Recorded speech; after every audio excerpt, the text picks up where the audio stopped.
When you look up the phrase kicking a man while he's down in the dictionary, there may just be a picture of the media straight stomping all over Russell Wilson.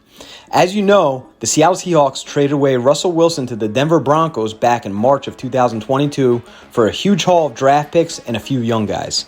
It was the kind of trade that sent shockwaves around the NFL and social media, with everyone and their grandma saying that the trade made the Broncos legit contenders in the AFC. How good does this make the Broncos? Russell Wilson to Denver. I mean, listen, you're talking about Russell Wilson, one of the top quarterbacks in the National Football League? And some people were crowning them champions already. Now, fast forward 3/4 of the way through the season, and it's a known fact that Wilson has been absolutely terrible in his first season in Denver.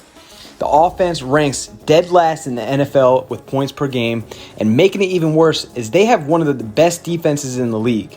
And then you got Geno Smith. He was originally drafted by the Jets in the second round of the 2013 draft and has been a forgotten journeyman QB up until the 2022 season, where he was able to resurrect his career.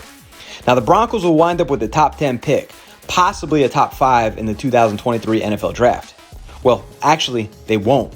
The Seahawks will own that pick. So with all that being said, you would think that the Seahawks don't actually miss Russell Wilson, do they? I wouldn't be so sure about that. You need to watch this entire video because I'm going to go over exactly why the Seahawks may actually miss Russell Wilson, but we are going to climb even deeper than that. We're going to dissect whether or not the Seahawks should even welcome Russell Wilson back after his playing career as one of the franchise's all-time greats. But before we get started, if you can, please hit that subscribe button as we're a newer channel and it will really help us grow. Without even being a season in, people are talking about the Russell Wilson trade to the Broncos as the worst trade of all time. You have to look at this and say that this is potentially on a historic level, one of the worst trades in the history of the NFL. People are comparing it to the Herschel Walker trade that propelled the Cowboys to 3 Super Bowls in the 1990s. Now, if you want to compare it on the field through the first 11 games, Geno Smith has 2,447 yards with 17 touchdowns and 4 interceptions and missing no games. Now let's look at Wilson. His season is far from the usual Russell Wilson kind of season in the first 10 games. First of all, he hasn't had a whole lot of big games this year. In 2021, after 10 games, Wilson had compiled 2,302 yards passing. This year, he's at 2,227 so far, and that's just 75 yards less than at the same time last season. But here's the thing. 2 seasons back in 2020, Wilson put up 2,986 yards after 10 games. That's 684 more yards than what he's done at the same point in 2021 and 759 more yards than this season. And that's just the problem. His numbers really haven't looked good now going on a season and a half. People seem to forget that Wilson wasn't exactly lighting it up last season as injuries and age have caught up to him. Now, what do you expect, right? The guy's 33 years old and has taken a lot of hits over his career, a lot of hits. Now, you have to remember, he also had a bad O-line in Seattle for a while. To make things worse, new Broncos owner Rob Walton gave Wilson a 5-year, $242 million contract with $161 million guaranteed. Well, I guess that's worse for the Broncos, but not worse for Wilson. Let's go Broncos. Let's ride. But even though that's pocket change to the Walmart billionaire, that's a hell of a lot of money. And then when you compare it to Geno Smith, who's only making $3.5 million, the deal keeps looking worse and worse for the Broncos. Now, the truth is, Seattle should be yelling, "We told you so." But here's the thing. If you put Geno Smith on the Broncos, they're probably just as bad. Geno Smith with Nathaniel Hackett would go just as bad as you could have imagined.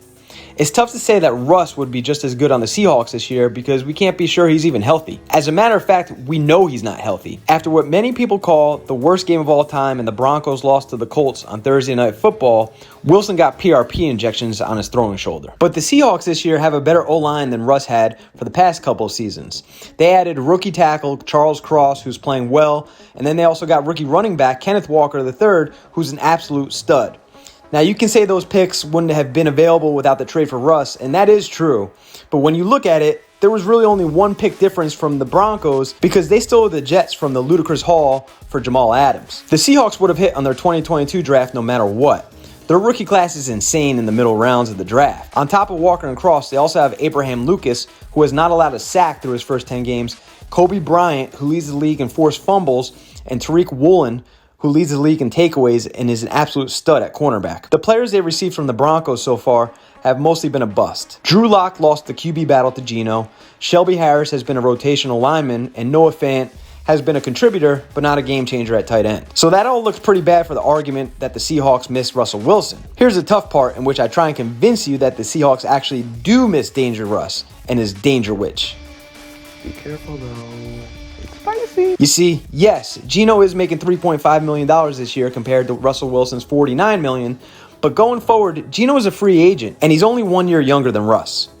The Seahawks are in this weird predicament where they have to pay Geno Smith. Yes, he has shown that he's a decent quarterback, but are you really going to want to lock him up for a long-term deal with big money? And if you give him the franchise tag, it will probably be $45 million against the cap or so. Geno Smith is a great story, but he's not worth that kind of money. The Seahawks have been the surprise of the league, but as of week 11, they're actually out of the playoff race. If the Seahawks fall apart the rest of the way, all this is irrelevant and the Seahawks will use the Broncos pick on a QB. But if Smith does take them to the playoffs, he could be in line for some serious moolah. Now, I don't know the kind of demand that the market will have for Smith, but I'm sure the Seahawks can probably convince him that his market value is higher in Seattle than anywhere else, and maybe they can get him on some kind of team-friendly deal. And they can always do both. They can pay Geno and draft a quarterback, but here's the thing. There's no guarantee whether it's CJ Stroud, Will Levis, or whichever QB they get in the draft will be any good. Russell Wilson, on the other hand, will have a comeback. I refuse to believe that he's going to be this bad for the rest of his career. He's going to have a new coach next year, and his elite defense will mostly still be intact. There's some talent on that offense as well. The NFL is the type of league where things can turn around in a hurry. Wilson has always said that he wants to play into his 40s. He may have many good years left in him,